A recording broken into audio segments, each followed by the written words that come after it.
Todas y cada una de las narraciones bíblicas que aparecen en este orden en el Antiguo Testamento como en el Nuevo Testamento, cuando reflexionamos detenidamente nos vamos a dar cuenta que al final de cada narración siempre el Señor nos va a regalar una hermosa enseñanza y que puede ser aplicada esta enseñanza para nosotros no perder el entusiasmo en el camino del bien, sabiendo que la suma felicidad, que es el bien, ahí está representado el Señor. Y que desde el propio albedrío que Dios nos ha dado, también el Señor nos ha dado la capacidad, nos ha hecho persona idónea, apropiada para ejecutar el bien y evitar el mal. Y sin embargo, en esta narración del capítulo 4 del libro del Génesis, nosotros vemos algo horroroso que pasa aquí en esta escena con estos dos hermanos. Por ejemplo, Abel ofreció una ofrenda que le agradó muchísimo al Señor. Y sin embargo, Caín ofreció una ofrenda que era mediocre a la de su hermano. Y esto dio lugar de que en este orden la ofrenda de Abel agradó más al Señor y con la de Caín no pasó lo siguiente. Y esta fue la razón por qué Caín un día invitó a su hermano para ir al campo engañado. Ya tenía en su corazón anidado este crimen y allí en el campo lo mató. Pues la palabra de Dios en este relato nos dice lo siguiente. El Señor le dijo entonces a Caín: ¿por qué te enfureces tanto y andas resentido? Si hicieras el bien, te sentirías feliz, pero si haces el mal, el pecado estará a tu puerta acechándote como fiera, pero tú debes dominarlo. Palabra de Dios.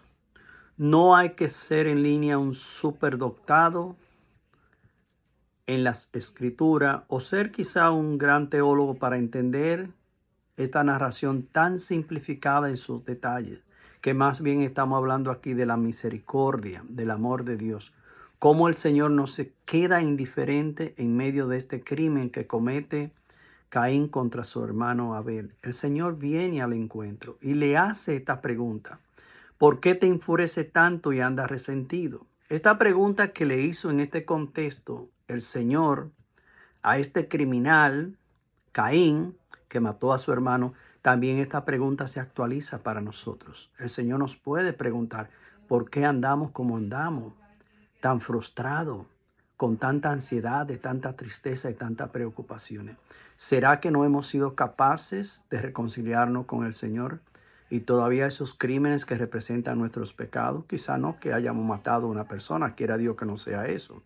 Todo eso es lo que nos tiene atormentado y eso es lo que nos ha robado la verdadera felicidad, porque en este orden el Señor le dice: si hicieras el bien, si hiciera el bien, te sentiría feliz. Esto es un núcleo en este mensaje sumamente importante. Es el Señor que dice estas palabras y se la dice como una instrucción, como una gran interrogante a Caín después que él mató a su hermano Abel. Si hicieras el bien, te sentirías feliz. ¿Por qué Caín no sentía paz en su interior? Porque llevaba este crimen que había cometido con su hermano. Y el Señor lo interroga y le dice que no debería de haber hecho esto. Y también nos dice a nosotros que el pecado realmente nos va a alejar del bien. Sigue diciendo la palabra de Dios en línea: pero si haces el mal, esto es para ti, hermano y hermana, esto es para todos nosotros. Pero si haces el mal, el pecado entrará a tu puerta. ¿Y cuándo es que entra el pecado a nuestros corazones? Cuando nosotros le abrimos la puerta al mal. De lo contrario, el demonio no puede entrar a la fuerza. El único que tiene toda la supremacía para vivir y cohabitar entre nosotros aquí, en este templo que es sagrado, es el Espíritu Santo, sabiendo que nosotros somos templo del Espíritu Santo. Y sigue diciendo la palabra de Dios: acechándote como fiera. Aquí hacemos de nuevo una pausa.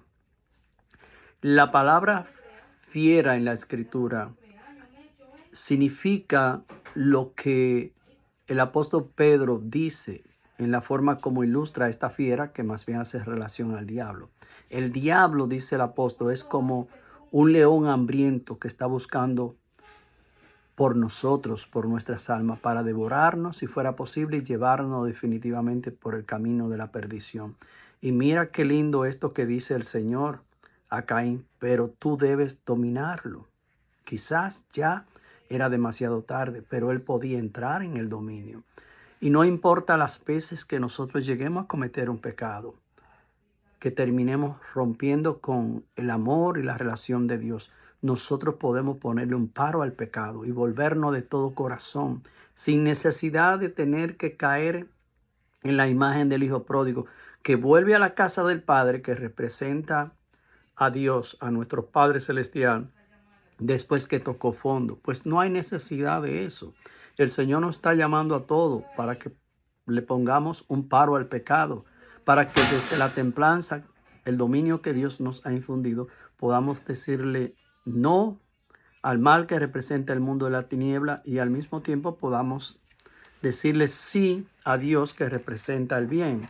Y esto nos va a ayudar a nosotros para no vivir desanimado, triste, cabizbajo por los crímenes que vamos cometiendo, que a veces no somos capaces de confesar esos pecados a Dios para que nos perdone. Y algo muy interesante que queremos subrayar es esta motivación espiritual que también nos dice el Señor en voz de San Pablo, capítulo 6, versículo 9, a la epístola a los Gálatas. No nos desanimemos de obrar el bien, que a su debido tiempo nos vendrá la cosecha si no desfallecemos. Palabra de Dios.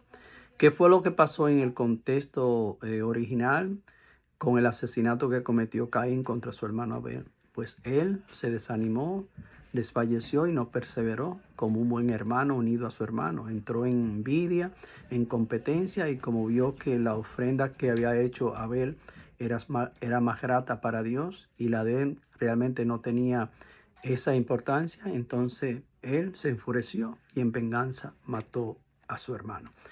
Estos son los detalles que nos está dejando la palabra de Dios para que podamos visualizar que así como Dios representa el bien, estamos llamados a permanecer en el bien sin desfallecernos, perseverando y orando y pidiéndole a Dios también esta fuerza.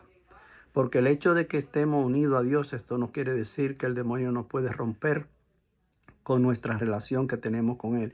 Y sin embargo, el demonio solo va a lograr esto si nosotros le seguimos la rienda suelta a los caprichos y las seducciones o las tentaciones que nos presenta. Siempre tenemos que orar para no caer en las tentaciones que el demonio nos presenta, así como lo va diciendo también el Evangelio según San Mateo.